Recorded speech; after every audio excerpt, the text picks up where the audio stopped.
export and import trade with India, very vast trading, this tea and all kinds of things. So now he met some of the very important people in Calcutta, and he stayed with them, Bengali families. He knew Sir Ashutosh Mukherjee, Sir Manmata Banerjee, all these titled people, the Chief Justice of Calcutta High Court, and all these people, Neil somebody, Chowdhury and all that. So he went, from there he went to Buddha with all these good contacts. There he saw the temple in a very miserable state. Buddha images were being used, you see, as Deva. It was a Devalaya. Some kind of, they had turned the Buddha into a god. And a very, very dilapidated state, in a miserable condition indeed. And it was under the control of a sadhu, of a mahant, he called himself a Saibite mahant. And he exploited the place. You see, the place was nothing, filled with jungle everywhere. And nobody ever went there, you see, except some pilgrims from Burma and some from Ceylon. Once in a while, great difficulty, they will come there and they will do some puja, etc. But these pujaris never allowed them to do the puja in their own way, unless they were bribed heavily. And so they were all very ill-treated in a terrible way. Dhammapala, when he saw this, he was a spirited young man and a leader of some kind of the national movement. So he protested. And he said, no, Buddha is not a god. And this, that and so on. And he demanded that the Buddha images should not be plastered with all those, the white powders and all kinds of things. So he says, no, we will worship in our own way. And they said, all right, you put money. They said, okay, I will give you money. He had plenty of money anyway. So, like that, he remained in Buddha Gaya for several days. And he studied the situation very thoroughly. Under the Bodhi tree, which was the holiest spot, he found these people doing all kinds of tantric rituals. And he was horrified. So, and he decided under the Bodhi tree, he took a vow. He said, well, I will give up my life of luxury and plenty. I will become an anagarika and devote my whole life to the one goal of restoration of Buddhist holy places to Buddhists of the world. And he took a vow, he said, Lord Buddha, I took a vow as your servant that my life is dedicated to the restoration of holy places like this, to the Buddhist community of the world, and not only of India. So he said, I will start a society in the name of you, the Bodhi tree, and that is where he started Mahabodhi Society. Now this Mahant came to know all that, and he sent his gundas and gave him a good beating there. Now when he received this beating and his whole body paining and all that, and he was a nationalist, he really got, angry. And he decided to take to law, and he went back to Calcutta. He told his stories to Ashutosh Mukherjee. He was the Vice Chancellor of the Calcutta University, very spirited man himself. And he told his son, Samaprasad Mukherjee, you come on, you take this young man and you work with him. Like that, a movement started in Calcutta. They called so many very big people there. They went to the governor and governor had a hold over this. At that time, Buddha Gaya was under Calcutta. So this movement in a big way, he established an office there. He went to Burma, he went to Ceylon, first of all Ceylon, started a movement, restoration of holy places. Then he went to Burma in a ship. He went to Japan, he went to China, all Buddhist countries at that time, and told his stories about how he was beaten and how these Buddha temples have been completely desecrated and defiled. And the Buddhists are not allowed to have their puja, etc. They were forced to do some kind of ritual, tantric ritual and all that. So then he was invited during what is called this World Parliament of Religions. Some of the missionaries who are very sympathetic to him in Ceylon and in other places, they said, okay, you better talk in this parliament and give your account of what you suffered from. So that is how he went to US. He had sponsors, and he went there and he gave his account there. And there he found Swami Vivekananda, also representing Hinduism. Both of them became friends. And he said, look here, I'm going to start a movement in the name of my Guru, Ramakrishna Mission. And Calcutta is heavily influenced by these missionaries, and people are also getting westernized and all kinds of things. So that is how the movement of Mahabodhi Society started in Calcutta. So these people collected money, and now he found a very big millionaire donor, a lady in Hawaii. So she gave him plenty of money to build a headquarters, Mahabodhi Society headquarters in Calcutta, and offices in various places.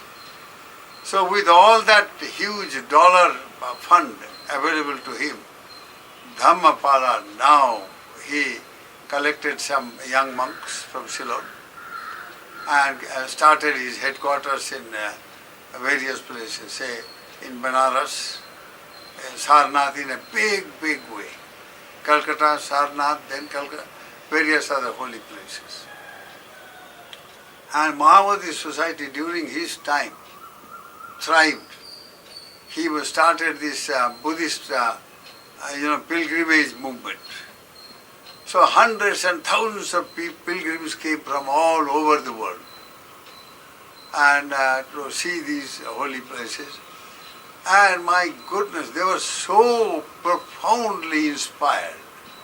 The presence of the Buddha was felt by them in a very, very profound way.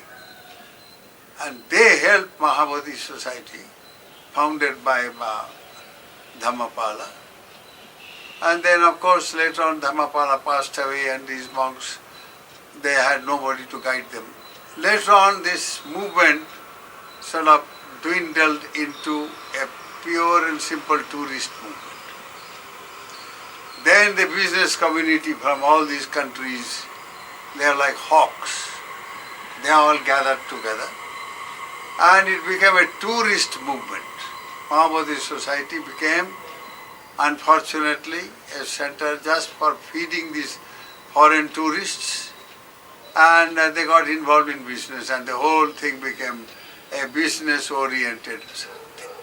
Now the original goal of Mahabodhi Society, you see, that Dhammapala had formulated himself, and he worked hard for it. He went to Birla, these, that, and got a lot of help.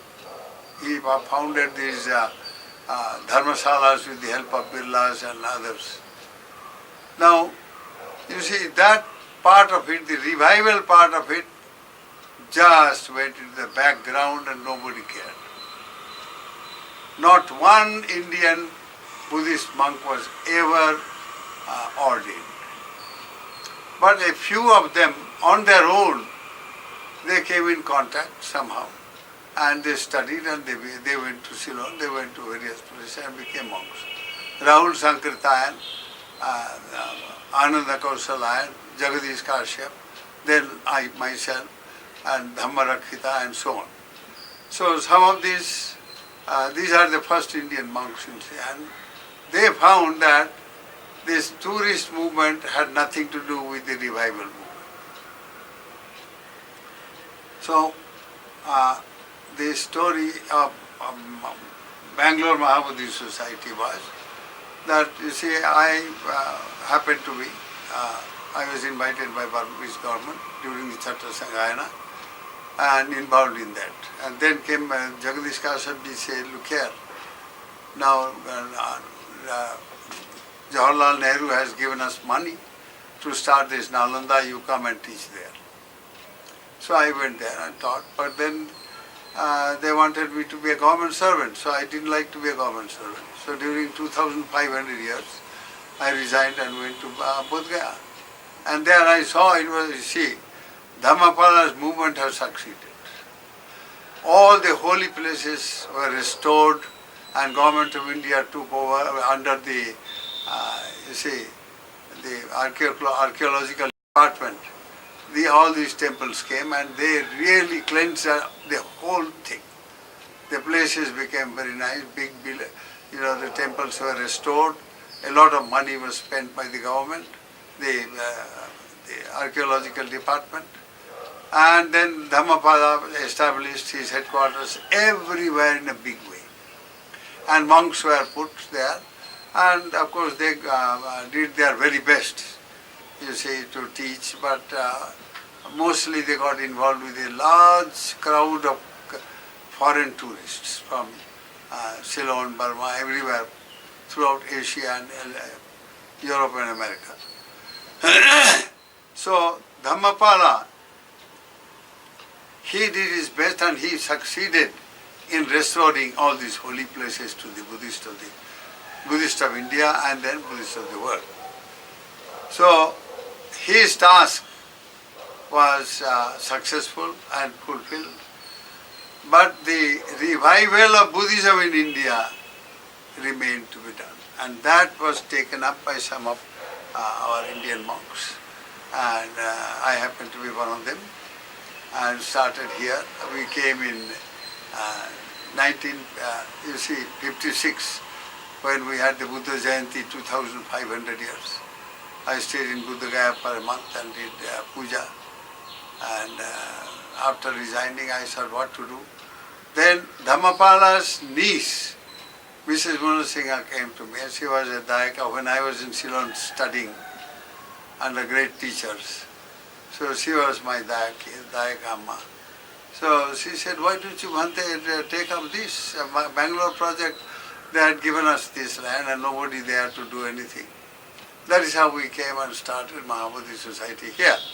Now this is the story of Mahabodhi Society in Dhammapala day. He is the great founder of the Mahabodhi Society. And the various centers that we have, now they are mostly, I'm sorry to say, the revival work is not their work anymore. They are more concerned with the tourists and foreign, pilgrim, etc. I wish they take it up in a big way.